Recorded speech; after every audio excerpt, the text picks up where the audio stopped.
Jedan, dva, tri. Idemo napred.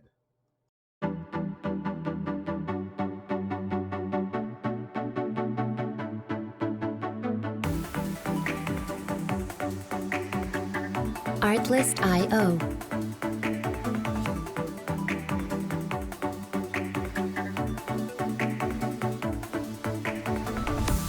Zdravo, moje ime je Madaljan i dobrodošli u moj novi podcast.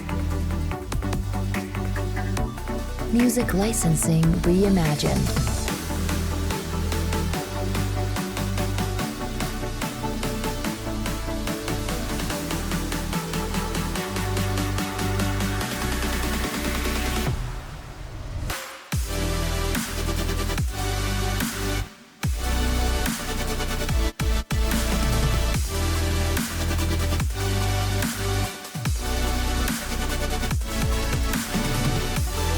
Artlist.io.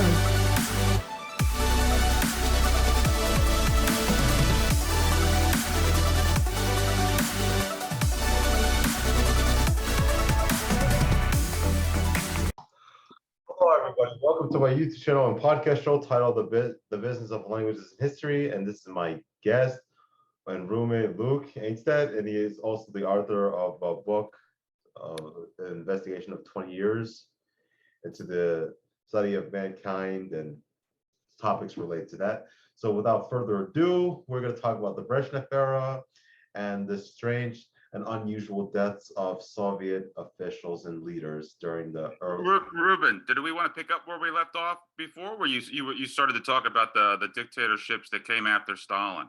That's after the Stalin era. Right? That's where we left off. Yeah. So, Khrushchev, he was leader after Stalin died, but when he was in power for 11 years from 1953 to 1964 when he was removed by other government officials in Soviet Union, which was by Leonid Brezhnev, Alexei Kosygin, and other Soviet officials there. Hey, Ruben, I got a quick question for you. After Stalin died, were the new dictators that came along, did they want to continue Stalin's policies, or did they want to change some of his policies? No, change some of his policies. Like Khrushchev wanted to, he revealed the truth about Stalin, that he was not a really good guy, Comrade Khrushchev. He wanted to change, so he was change some of the rules in Soviet Union, the de-Stalinization, like removing all the statues of Stalin and stuff, so changing his policies. Yeah. But before Stalin died, there was a lot of struggle for power for who was going to be the general secretary or the first secretary of the Communist Party of the USSR. And there was a struggle for power. It was between Georgy Malenkov, Nikita Khrushchev, Lavrentiy Beria, Nikolai Bukharin, and other officials were struggling for power. But then Khrushchev took power after Stalin died, and then he wanted to get rid of Lavrentiy Beria, who was the NKVD officer, but he was very, very bad. He was the director of the NKVD. That was kind of like a secret police before the KGB was established. And so Beria was Georgian because he was born there in the same place where Stalin was born. And so they got rid of the Beria in a coup in 1953, and then he would later be executed in sometime in 1953. Because he was a very bad person, and he was found guilty of attempting to negotiate peace with Nazi Germany during World War II, which was considered an act of terrorism and against not a true communist. Beria was not a true communist. So, yeah. All right. So tell me about some of you were talking about some of the dictators in was it Serbia and Bosnia as well? No, I was talking about the Soviet Union now. Oh yeah. Oh, I know, but you mentioned some others before too. Oh no, this is during Soviet Union era. So Khrushchev was and then during the Khrushchev era, there was actually the space race was going on between United States and the Soviet Union to launch people in the space. Sputnik, right? Sputnik, yeah, that's right. Yeah, that started in the 50s, 1955. That was when after 2 years almost after the end of the war in Korea, between North and South Korea. So yeah, Khrushchev, under the Khrushchev era, that was they sent what was it? A dog in the space, Laika in this space. They put it in the 1957. So, Ruben, whose space program started first, the Russians or the Americans? I think it was Soviets because they were the first people to go into space, obviously. So yeah. And so during that time, it was in and then and then early 60s, we had like the Bay of Pigs invasion, but that was to get rid of Fidel Castro. And then there was the Caribbean crisis, where Soviet Union placed missiles in Cuba to scare United States, and then that didn't last for a lot, scared a lot of people because that would almost lead to a nuclear war, but then it never happened because the Soviet Union took out missiles from Cuba because Kennedy told them to. President Kennedy, JFK told Nikita Khrushchev to remove missiles out of Cuba. And then also Khrushchev, he also visited the United States. I think it was for a visit, and then he went to Disneyland, I think, for some reason. I don't remember what it was. And so also during that time, it was Yuri Gagarin during the Khrushchev era went into space. And then he said, like, I think it was in 1960, like Khrushchev was banging shoe, and then he said, "We will bury you in the United Nations," from what I recall correctly. And who was he referring to? No, like the West. Nikita Khrushchev was referred to West. So, yeah. And so Khrushchev, he was, and then some people in the Soviet government were very unhappy with Khrushchev because of the examples he made in the Caribbean crisis or the Cuban Missile Crisis, where the Soviets placed missiles in Cuba. And so they were very unhappy with Khrushchev, and they decided to get rid of Khrushchev as fast as they could. And then he was replaced by Leonid. Hey, Ruben, before you get too far ahead of yourself, why were they upset with him? Did they want him to keep the missiles in Cuba, or how did they want him to handle that? They wanted him to handle it a little better than he did before. He made that action. And so Khrushchev was replaced by Leonid Ilyich Brezhnev, or Leonid Brezhnev for short.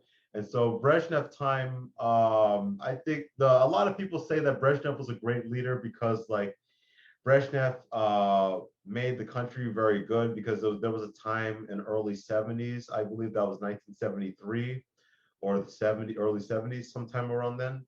Like Brezhnev made a lot, the Soviet Union under Brezhnev era made a lot of money by selling oil, because oil was like a major resource. And then all the conditions, the living conditions in Soviet Union were great. There was a lot of food in the grocery stores under Brezhnev era. And then, yeah, he was, you did not have political freedom in the Soviet Union because there was like, there was a central committee, or the Politburo. That was a committee of like 9 individuals who would make a decision of who was going to be next leader.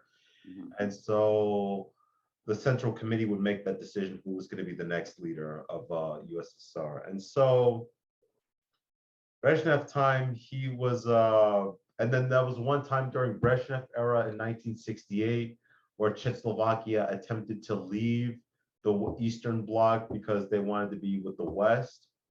Like, for example, like the West Germany was divided, and East Germany was communist under Soviet control, and the West was under the American control. And so the Czechoslovakia was invaded by the Soviet Union because they wanted to keep Czechoslovakia in their sphere of orbit. Basically, they did not want them to leave the Eastern Bloc countries. So, yeah. And then during Brezhnev era, it was there was a lot of decisions being made about, like, to invade Afghanistan, because there was they wanted to make Afghanistan a communist nation. That was in 1979, December 1979. And so Brezhnev, Afghanistan has a lot of poppy fields too. Yeah. Yeah, Brezhnev wanted to invade Afghanistan because he wanted to make it a communist nation, basically. And so during his time, they invaded Afghanistan in 1979 because they were so afraid that Islam was going to spread into the like Asian Soviet republics, like Tajikistan, Uzbekistan, Turkmenistan, Tajikistan, and so on and so forth. And so not Khrushchev, sorry, Brezhnev time, there was Yuri Andropov, but he was the director of the KGB, and he would soon take over after Brezhnev died. But when Brezhnev died in 1982, the oil prices in the Soviet Union decreased to what, $50 or 50 rubles. That was a huge corruption started when the Soviets invaded Afghanistan in 1979. And so there was also United States boycotted the Summer Olympics of 1980 because the Soviet Union invaded Afghanistan, because that was under the Jimmy Carter era, who was the president during that time when Brezhnev invaded Afghanistan. And so Carter told Brezhnev and the Soviet Union to take out their troops out of Afghanistan, but it never happened. And so that's the reason why the United States boycotted the Summer Olympics of 1980 in Moscow. Mm-hmm. They left the games of Moscow in 1980. So Ruben, it sounds like what do you see similarities between what happened in Serbia and Bosnia and Kosovo in the 1990s and what happened in the Soviet Union? Does it kind of seem like history repeats itself sometimes? Yeah, it repeats itself. Yeah. Yeah. While the civil wars in ex-Yugoslavia, that was in Bosnia and Kosovo, because it all started because it was a civil war there in ex-Yugoslavia. It was in Bosnia, Kosovo, and Croatia. And so that was, basically fighting each other. It's a very complicated war because it was like Serbs were fighting Bosnians and Bosnians were fighting Serbs and Serbs were fighting Croatians and stuff. It was very difficult to comprehend. So, yeah, there was a lot of political figures in Yugoslavia, ex-Yugoslavia, and then during that time there was Slobodan Milosevic, but he was the former president of Yugoslavia and the first president of Serbia in 1990s. And so he was elected as the president of Yugoslavia. I think it was sometime in late 1980s or early 1990s when the all civil war in Yugoslavia started.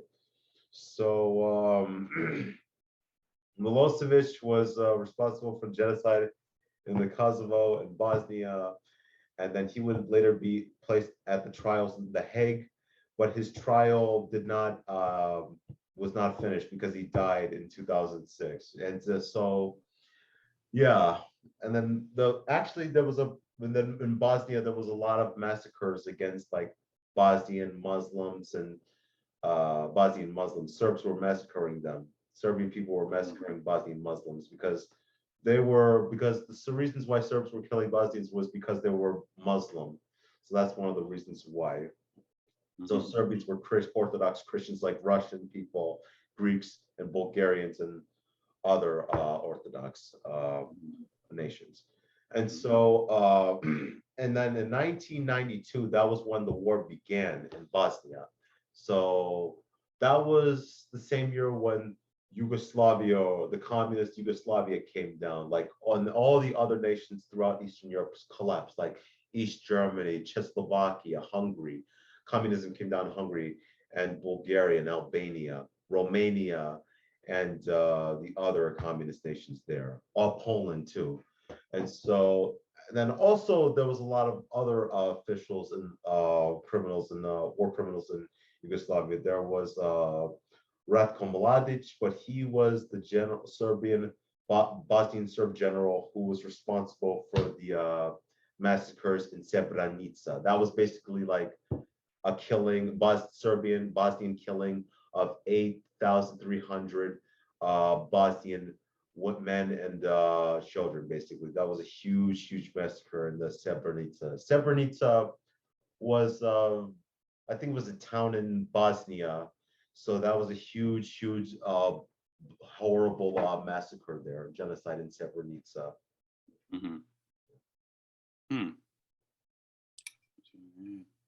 So how long have they had peace there? How long have they had relative peace in that part of the world? When did this conflict start to if not get resolved, at least what was the oh, I guess that would be a good way. I mean, how long have they had relative peace over there, Ruben? No, I mean, like there's been a lot of hatred between Serbs and Croatians because like Croatians like during World War II were like committing like genocide, mass genocide against Serbian people, and that's why Serbs hate Croatians.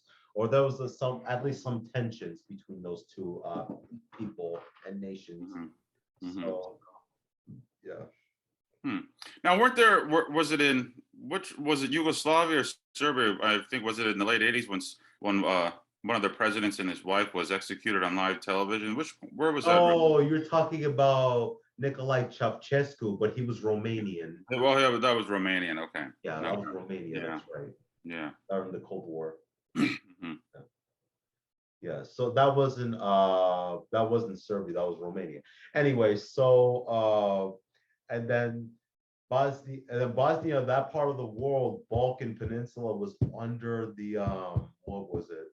Under the Ottoman Empire for 500 years. Like nations like Bulgaria, Serbia, Albania, Romania, Turkey. Well, that was obviously Ottoman Empire, but then like Albania, Serbia, Bulgaria, Romania, Montenegro, Croatia, and Bosnia. They were all under Ottoman Empire for 500 years. And then when World War I ended, all the Balkan Peninsula was no longer under the Ottoman rule because Ottoman Empire collapsed.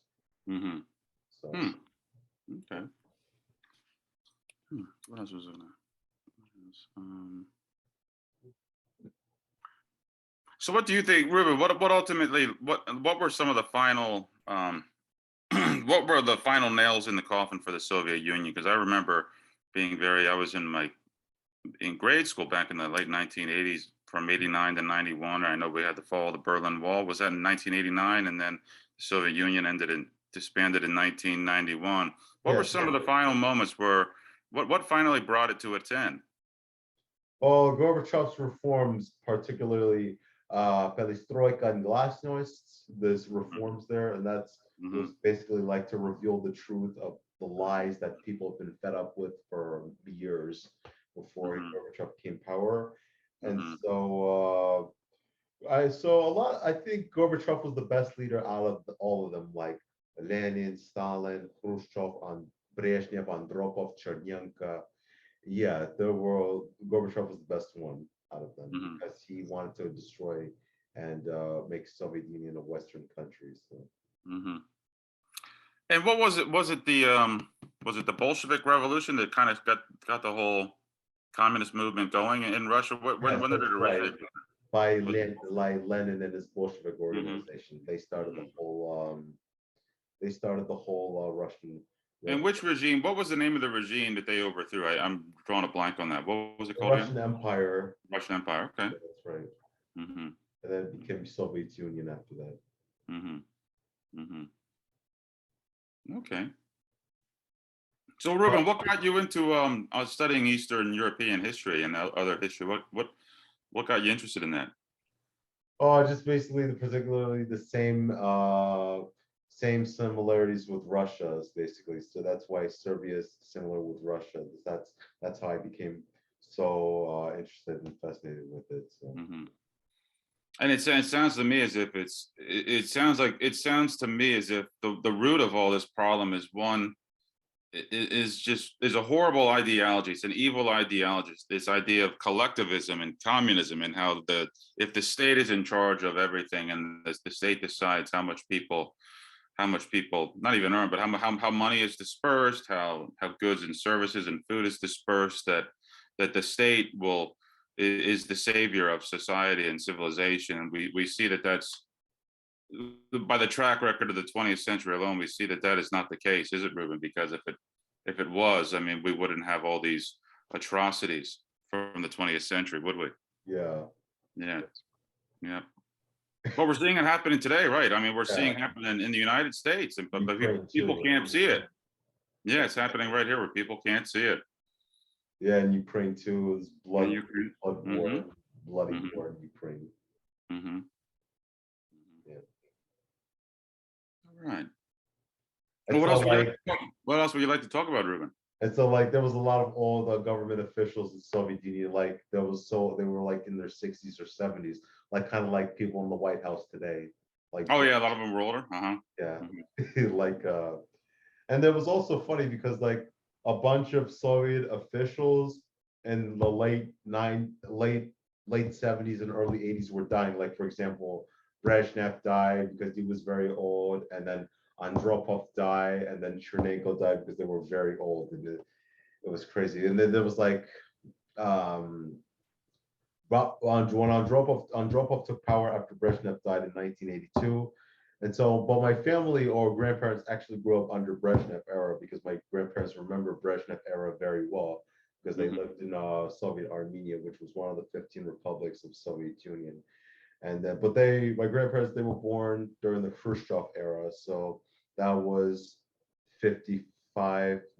But Khrushchev took power in 53 when Stalin died, and so my grandparents were in their 20s when Brezhnev was in power. So that was like in the 70s basically, and then when Brezhnev died, and then it was in 1982, and then in 1982 that same year, Andropov took power, and Andropov was former KGB director, and then he actually had like a very strict rule because he basically arrested a bunch of people who did not go to work because of the low tolerance of not showing up to work, basically. Mm-hmm. So he wanted to reform the Soviet system, Andropov, and so, but it failed because he died and he did not have enough time to do that. And so a lot of people were scared of Andropov because people were being chased by a militia. That was like kind of a police force. And then they would question people, why are you not at work, or why are you not at college or something? So it was very scary Andropov time because they wanted to make all Soviet Union like a police state basically. And so, but it didn't last for a long time. So then when Andropov died in February 1984, he was succeeded by Konstantin Chernenko, but Chernenko was very old and he looked like a zombie because he could barely speak like Brezhnev. And so, but during Chernenko time, it was very quiet because no people were not being chased by the militia, and people were not being chased by militia. And so, and the people were just being relaxed during the Chernenko time. But when Chernenko did not rule Soviet Union for a long time, then he died in March 1985, and then he was finally succeeded by Mikhail Gorbachev. So, and those people were very old because they were like in their 70s and 60s. So, yeah.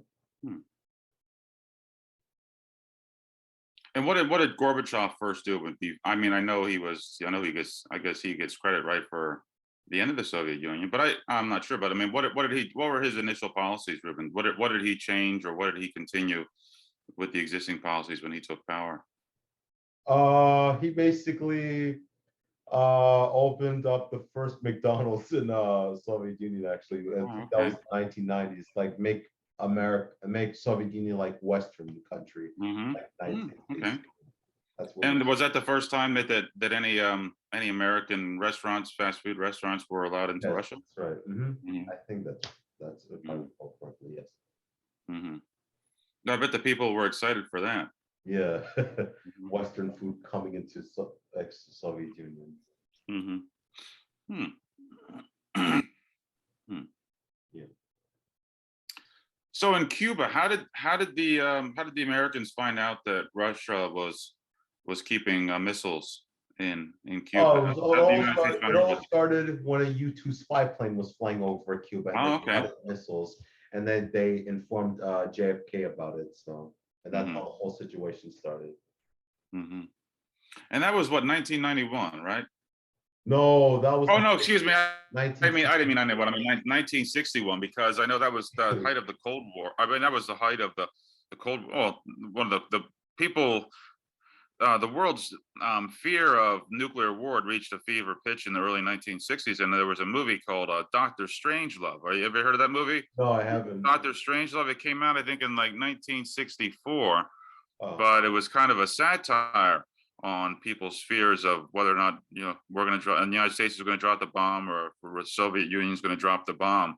But I think that movie, I think it drew a lot of its inspiration from what happened in the Cuban Missile Crisis. Yeah. But yeah. And then I actually remember when I was a kid, Ruben, I used to hide under my desk in grade school because,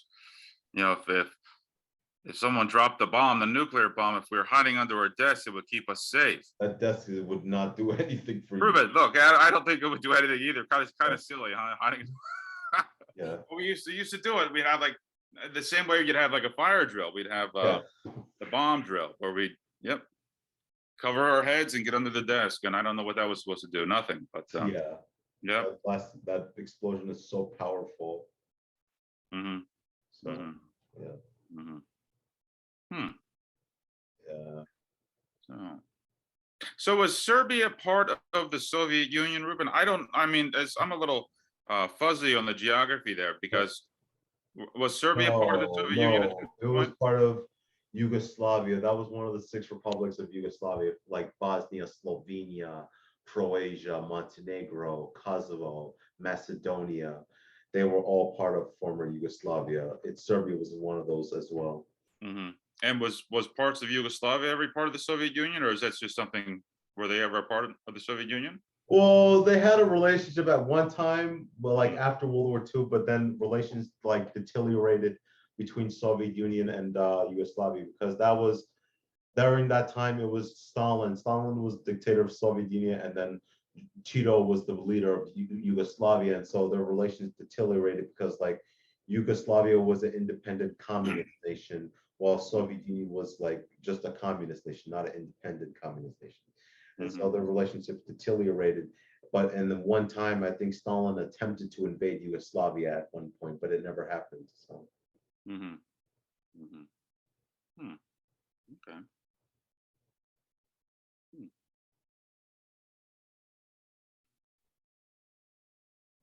Yeah, and then also, what was it? And then this 1990s came, and then all Soviet Union was dissolved. Like communism in East Germany came down, communism in Romania, Bulgaria, Albania, Poland, Hungary, and other communist nations had collapsed, and all civil war broke out in Yugoslavia in 1990s. Mm-hmm. Yeah, and why do you think that was? Because there was like a lot of problems. There was like one like shooting at a Bosnian wedding or something by a Serbian organization, and then that's how it all started in Bosnian war. Conflict in Bosnia started, and there was a lot of problems there. And then also in Yugoslavia during that time, Slovenia declared its independence, and then Yugoslavia, which was Serbia at the time, did not want Slovenia to leave Yugoslavia or declare its independence. But Slovenia declared their independence, and it became an independent nation. But there was a war that lasted for 10 days in Slovenia, and then Slovenia was all free from Yugoslavia. And then Croatia also declared their independence from Yugoslavia, but Serbia did not want Croatia to be independent from Yugoslavia. So, and then a whole war started there in Croatia. Yeah, I mean, there's never a peaceful transfer of power, especially when one form of government collapses. I mean, it's always going to inevitably lead to the civil war, and that's what we saw there. It's a shame. Yeah. But what's really sad is that people don't learn from the past, because I mean, we're making the same mistakes again here in the 21st century, where we have a fascist totalitarian government who thinks that they can dictate every move in people's lives. But people can't see it here for some reason. People, especially in America, they can't see what's happening. They can't see it. But I don't know. We'll see where it goes. But it's a shame, Ruben, that more people. I mean, what we need, I guess, more people need to learn about history and take an interest in the subjects that you talk about in Ruben's History and Language show, because it's important. Because if we don't learn these lessons, like if we don't learn the lessons that you're talking about with what happened in the Soviet Union, and then Yugoslavia, we're going to repeat them or do something in a very similar fashion if we don't learn from them. So it's very important information and knowledge you're sharing with people, Ruben. It really is, and you should be proud. Yeah, because people need to hear it. They do. Yeah, and then You need to learn from it. there was a lot of role models there, like top political figures. There was Ratko Mladic, but he was responsible for the genocide in Srebrenica. He was a Bosnian Serb general responsible for the genocide in Srebrenica. That was a killing of I think it was 8,300 Bosnian Muslim men and children. And then there was Radovan Karadzic, but he was the president of the Republika Srpska in Bosnia. So the Republika Srpska, that's a Serbian republic in Bosnia. There was Vojislav Šešelj, but he's the president of the Serbian Radical Party. And then there was Slobodan Milosevic. He was the president of former Yugoslavia and the first president of Serbia.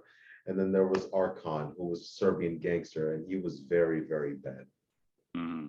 You know, those figures I remember, people I remember learning from.